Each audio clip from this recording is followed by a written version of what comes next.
A day after the anti-Trump protest that took place around Europe, European leaders are formulating their response to the Trump tariffs. The UK Prime Minister, Sir Keir Starmer, has promised to protect British businesses a day after a 10% tariff on all UK goods exports to America came into force. Writing in the Sunday Telegraph, Starmer said, "We stand ready to use industrial policy to help shelter British business from the storm.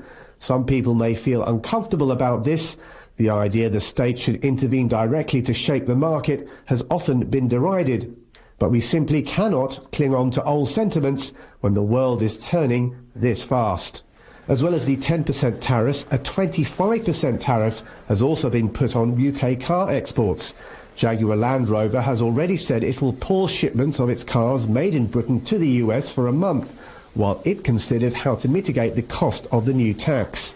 Meanwhile, on Saturday, the French President Emmanuel Macron had a phone call with Starmer in which the two leaders agreed to closely coordinate their position in tariff discussions. But while the UK has employed a softly approach in its response to the tariffs, the European Union is already preparing retaliatory measures against the United States. The 27-nation bloc is set to approve countermeasures on up to $28 billion worth of US imports after it was slapped with a 25% tariff by Trump. EU leaders will meet in Luxembourg on Monday in the first summit since the tariffs were announced.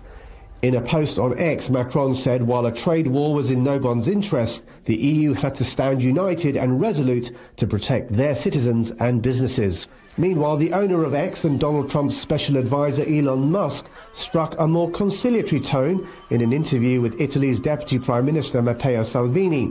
Musk saying he hoped the trade dispute with the EU would one day be resolved.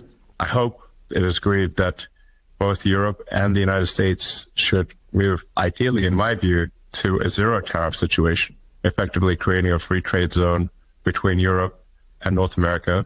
That sentiment was echoed by Italy's Prime Minister Giorgia Meloni, who has pushed for negotiations with the US.